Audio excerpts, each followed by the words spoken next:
Hello students, आज की इस वीडियो को स्टार्ट करने से पहले मैं कुछ आपको इंटरेस्टिंग फैक्ट्स बताना चाहता हूँ। क्या आपको पता है कि अगर हम 1 kg कोल बर्न करते हैं तो उससे जो अपने पास एनर्जी मिलती है, उस एनर्जी से आप एक 100 वाट का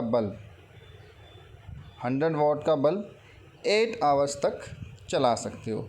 मतलब अगर आप 1 kg कोल को बर्न करोगे, 1 kg कोयले को बर्न करोगे तो उससे जो अपने को एनर्जी मिलेगी, उस एनर्जी से आप 100 वाट का बल्ब 8 आवर्स तक चला सकते हैं।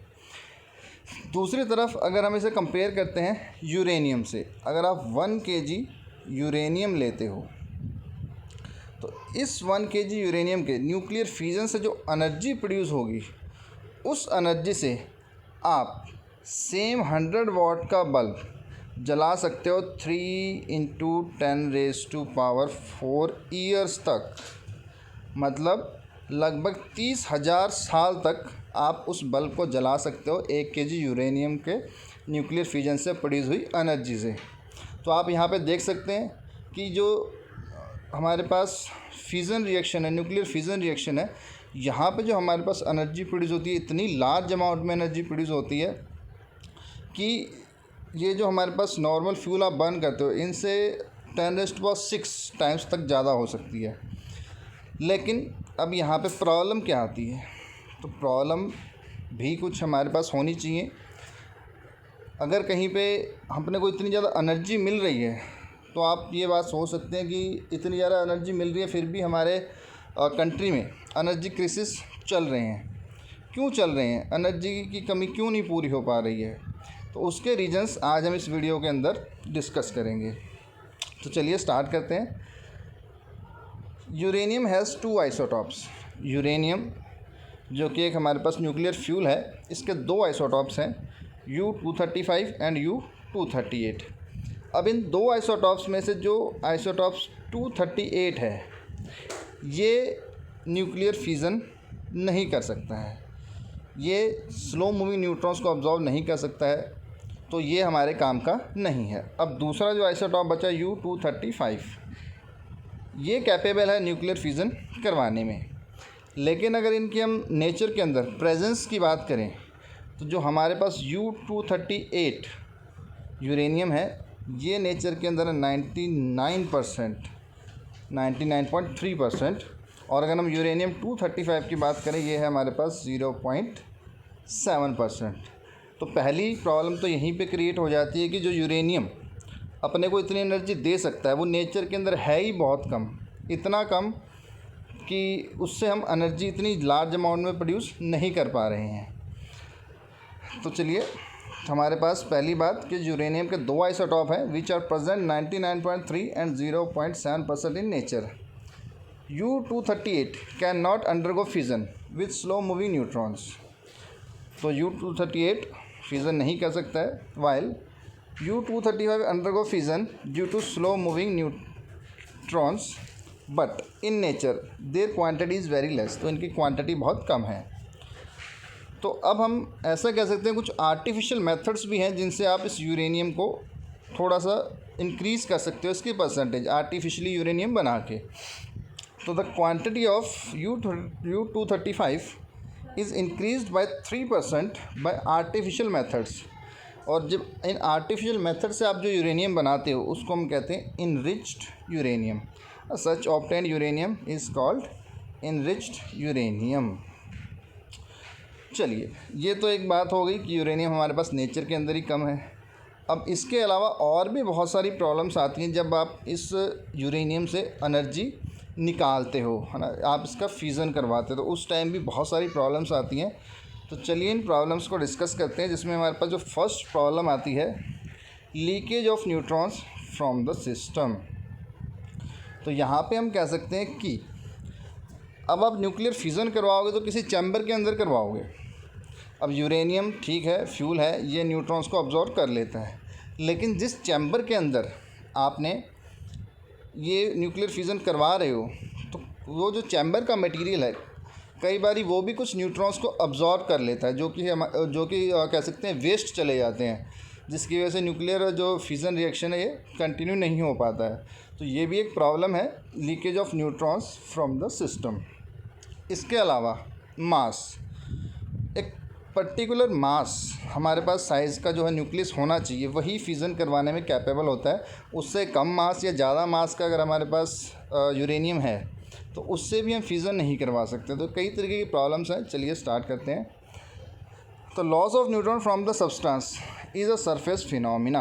अब कह रहा है जो हमारे पास न्यूट्रॉन्स लॉस होते हैं, मतलब हम कह सकते हैं कि जो न्यूट्रॉन अब्जॉर्व हो रहे हैं, कोई न्यूक्लियस उनको अब्जॉर्व कर रहा है, ये हमारे पास एक सरफेस फिनोमिना है which is proportional to the square of the dimension of the substance. अगर हम स्फेरिकल सब्सटेंसेस की बात करें यहाँ पे, तो ये प्रोपोर्शनल होगा पाई आर स्क्वायर के। मतलब जो लॉस ऑफ न्यूट्रॉन है ये प्रोपोर्शनल है किसके, स्क्वायर ऑफ द डायमेंशन है ना, मतलब एरिया के हम कह सकते हैं प्रोपोर्शनल है। इसके उल्टा the production of neutrons is a volume phenomena, और जो ये न्यूट्रॉन्स प्रोड्यूस हो रहे हैं ये हमारे पास एक वॉल्यूम फिनोमिना है and it is proportional to the cube of the dimensions. और जो न्यूट्रॉन्स प्रोडक्शन का हमारे पास प्रोसेस है ये प्रोपोर्शनल है क्यूब ऑफ द डायमेंशन, या फिर हम कहते हैं प्रोपोर्शनल वॉल्यूम के। तो अगर हम स्फेरिकल सब्सटेंसेस की बात करें तो ये प्रोपोर्शनल होगा 4/3 पाई आर क्यूब के। For the loss of neutrons the size of the fissionable substance should be so large that the ratio of the surface area to the volume is lower.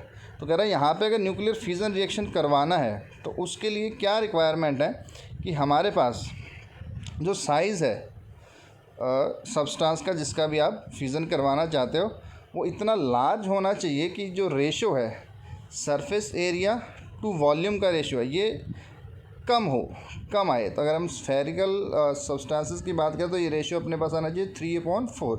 तो जिन substances में area और volume का ratio 3/r आ रहा है उनका fission हो सकता है, बाकियों का फिज़न नहीं हो सकता। तो ये भी एक प्रॉब्लम है, जब आप फिज़न करवाते हो तो उसका एक साइज़ आपको जो है मेंटेन करना पड़ता है। तो thus to sustain chain reaction the fissionable material should have minimum size और minimum mass, और इस मास को हम कहते हैं critical mass and this mass is called critical mass. चलिए नेक्स्ट जो प्रॉब्लम हमारे पास यहाँ पे है न्यूट्रॉन एनर्जी कॉम्प्लिकेशन। जैसा कि हमने पहले भी कई बार बात की है, जब न्यूक्लियर फिज़न रिएक्शन स्टार्ट होता है तो इस न्यूक्लियर फिजन स्टार्ट होने से पहले जो यूरेनियम है वो क्या करता है कि न्यूट्रॉन को अब्जॉर्व करता है। और वो न्यूट्रॉन कैसा होता है, थर्मल न्यूट्रॉन जिसको हम कहते हैं, जिसकी एनर्जी कम होती है, स्लो मूविंग न्यूट्रॉन। तो चलिए देखते हैं किस तरीके से उस एनर्जी का कॉम्प्लिकेशन चलता है। अगर उस एनर्जी का न्यूट्रॉन नहीं मिलता है तो ये न्यूट्रॉन जो न्यूक्लियर फिजन है ये आगे कंटिन्यू नहीं हो पाती है। तो the neutron produced in fission reaction have about 2.5 mega electron volt kinetic energy. तो इनिशियली जब हमारे पास ये फिजन रिएक्शन होता है यहाँ से जो न्यूट्रॉन प्रोड्यूस होता है उसकी जो एनर्जी होती है वो 2 मेगा इलेक्ट्रॉन वोल्ट्स होती है।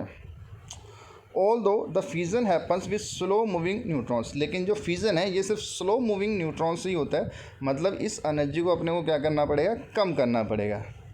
दस it is important to lower the speed of neutrons and make them reach up to thermal energy 0.04 mega electron volt. मतलब अब इस एनर्जी के जो न्यूट्रॉन्स प्रोड्यूस हुए हैं उनकी एनर्जी कम करनी है और वो एनर्जी अपने को लेके आनी है 0.04 मेगा इलेक्ट्रॉन वोल्ट्स तक। अगर हम ये कर पाते हैं तो ये जो थर्मल न्यूट्रॉन्स बनेंगे ये आगे फिजन कंटिन्यू कर सकते हैं। तो चलिए एक काम तो अपने पास होगा उनकी एनर्जी कम करना, लेकिन इस एनर्जी को जब हम कम करते हैं तो इसमें भी कुछ प्रॉब्लम्स आती हैं। This is done with the help of moderators. अब ये जो काम हम इनकी एनर्जी कम करने का काम करते हैं ये करते हैं मॉडरेटर्स। तो ये आप इम्पॉर्टेंट पॉइंट है कि अगर आपसे पूछा जाता है कि जो फास्ट मूविंग न्यूट्रॉन्स प्रोड्यूस होते हैं उनकी एनर्जी कैसे कम होती है, वो होती है with the help of moderators. अब मॉडरेटर है क्या, अब moderator should have following properties. ये एक सब्सटेंस है हमारे पास, जैसे एग्जांपल्स भी हैं, वाटर हो सकता है, हैवी वाटर हो सकता है, ग्रेफाइट हो सकता है ना, इनको हम मॉडरेटर की तरह यूज़ करते हैं। अब इनके अंदर क्या खास प्रॉपर्टीज़ होनी चाहिए, वो है the mass of the atom should be small so that there is more loss of kinetic energy of neutrons in collision. कि हमारे पास जो मॉडरेटर हैं उनके एटम्स का साइज़ स्मॉल होना चाहिए ताकि जब न्यूट्रॉन्स उनसे टकराएं तो वो ज़्यादा से ज़्यादा अपनी काइनेटिक एनर्जी लूज़ कर सकें। और second, they should not absorb neutrons. अब ये भी इंपॉर्टेंट पॉइंट है कि अगर हम जो मॉडरेटर यूज़ कर रहे हैं अगर वो न्यूट्रॉन्स अब्जॉर्ब कर लेगा तो वैसे ही रिएक्शन स्टॉप हो जाएगा। तो हमारे पास जो मॉडरेटर है उसके अंदर ये भी एक प्रॉपर्टी होनी चाहिए कि वो न्यूट्रॉन्स को अब्जॉर्ब ना करे। थर्ड जो हमारे पास इसमें प्रॉब्लम आती है वो है अब्जॉर्वेशन ऑफ न्यूट्रॉन्स बाय इम्प्योरिटीज़। जैसा कि हमने बात किया हमारे पास न्यूक्लियर फ्यूल के अंदर यूरेनियम 238 भी होता है और जो ये U-238 है ये बहुत अच्छा अब्जॉर्वर है neutrons of energy 1 to 100 mega electron volt. मतलब ये जो U-238 है ये 1 मेगा इलेक्ट्रॉन वोल्ट से 100 मेगा इलेक्ट्रॉन वोल्ट्स वाले जो न्यूट्रॉन्स हैं उनको अच्छे से अब्जॉर्व कर सकता है। मतलब ये अब्जॉर्व कर लेता है उनको पहले ही। Fast moving neutrons of 2 mega electron volt energy can have energy in this range in the process of slowing them. तो हम कह सकते हैं हमारे पास जो जो न्यूट्रॉन्स प्रोड्यूस होते हैं उनकी एनर्जी होती है 2 मेगा इलेक्ट्रॉन वोल्ट, जो कि इसी रेंज के अंदर आती है। मतलब उन न्यूट्रॉन्स को U-238 भी अब्जॉर्व कर सकता है, लेकिन ये अब्जॉर्व करेगा तो न्यूक्लियर फिजन रिएक्शन नहीं होगा, मतलब वो न्यूट्रॉन्स वेस्ट चले जाएंगे। तो thus it is possible that neutrons can be absorbed by U-238 uranium nuclei. अब क्या इस प्रॉब्लम को सॉल्व कैसे किया जाए? तो to solve this problem the nuclear fuel that is uranium rods are arranged in appropriate distance from the moderators so that most of the neutrons come in contact with the rods after the process of slowing down।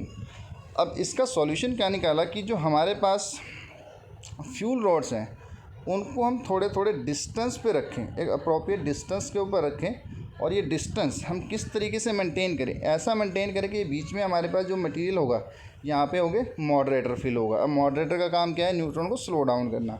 अब मान लो यहाँ पे fusion हुआ, यहाँ से neutron जो है produce हुआ।